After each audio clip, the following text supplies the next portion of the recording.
We move on to our final coach of the morning, the head coach of the Kennesaw State Owls, Coach Brian Bohannon. Morning, Coach. Good morning, Mark. The Owls with a tough loss at Dayton, falling 31-27 to drop to 3-1 on the year. You are entering the open date, so we'll go ahead and talk about the game against Dayton, and we'll start taking questions and talk about this week's schedule. Yeah, we went on the road and obviously playing Dayton, a team that has a ton of tradition of winning. They've had one losing record in the last 10 years and won a lot of football games at home. I thought our kids came out with a lot of energy and a lot of focus, got off to a good start, and got in the second half, and, their running back and their offensive line do an incredible job of moving the football. We had 4 possessions in the second half, and those possessions on offense, we had some critical errors at different times that got us off schedule. We couldn't get in the ball in the end zone, and we couldn't stop them in the second half, and that kind of summed up the game a little bit for us. We had, anytime you go back and there's a close game like that, you could look at probably a dozen plays that if they go a little different for you, it gives you an opportunity to win. But we didn't get it done on the road, but I think from our program perspective and what we're trying to accomplish, this is going to be a huge learning moment for us and building moment for us to, it's the first loss we've had as a program, and we're going to learn from it just as we've learned from our wins. And hopefully we can build on this as we go into play point here next week and also go into the conference play for the first time. So, it's a tough loss. It's one we felt like we had a handle on, had a chance to win, but at the end of the day, we didn't make enough plays. All right, Coach, we'll start taking questions for you. For those on the call, please press star 1 on your phone or click the Q&A link near the top of your browser, or click raise hand if you joined us via the web. Coach, while we wait for some questions, just talk about now, after 4 straight weeks, you're back to not having a game, just what you're planning to do during the open week, and when will you start to study point? Well, we'll go ahead and get the information on point. We took yesterday and today off from a football standpoint. Our guys are out recruiting, and we'll practice Wednesday, Thursday, and Friday, and then take Saturday and Sunday off and come back on Monday.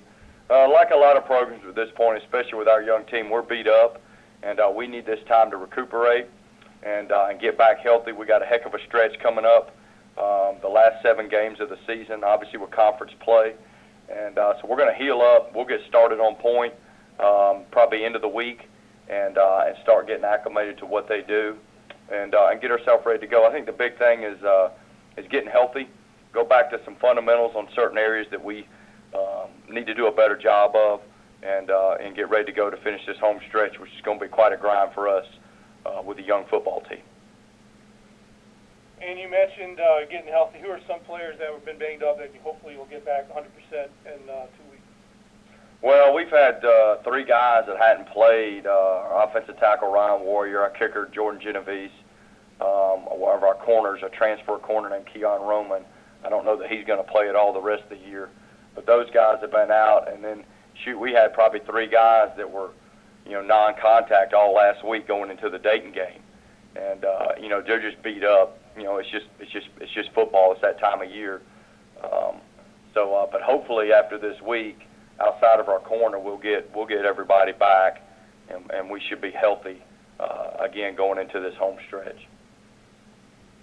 And Coach, it seems like every week you've got another running back that just stands out. This past week it was Jason Bennett, 155 yards, 80-yard touchdown run on the first play of your possession.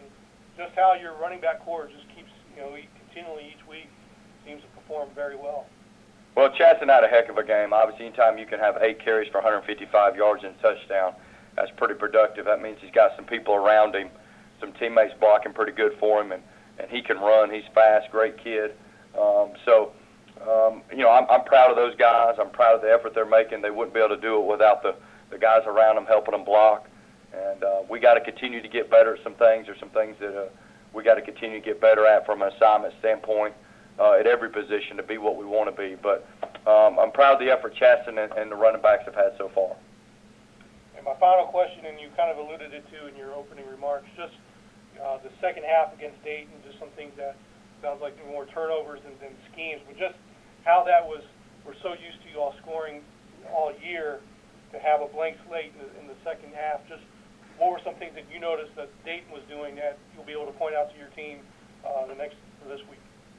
Well, Dayton did a good job, and I want to give them the credit, but they didn't really change a whole lot of what they were doing.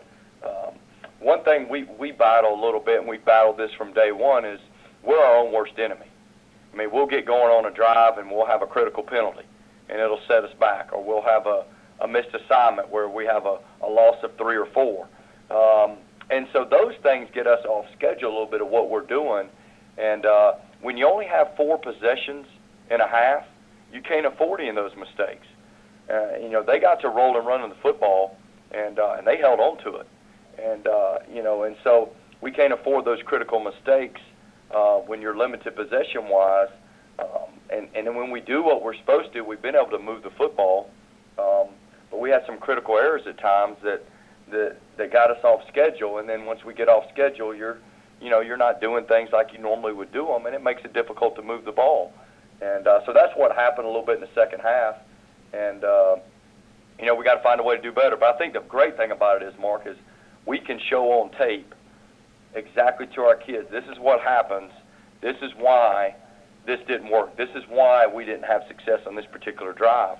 And sometimes when you got a young program, you need a loss to teach you that.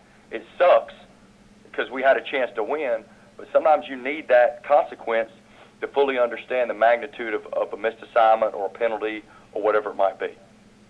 Understood. Coach, I'm not seeing any more questions for you, so we'll let you go. Thanks for joining us, and then enjoy the open date. All right, thanks, Mark. All right, we'll talk to you next week. And that will conclude this week's Football Coaches Teleconference. My thanks to our coaches and media for joining us. Replay should be available on BigSouthSports.com later this afternoon. Everyone, have a great rest of the week. We'll talk to you next Tuesday.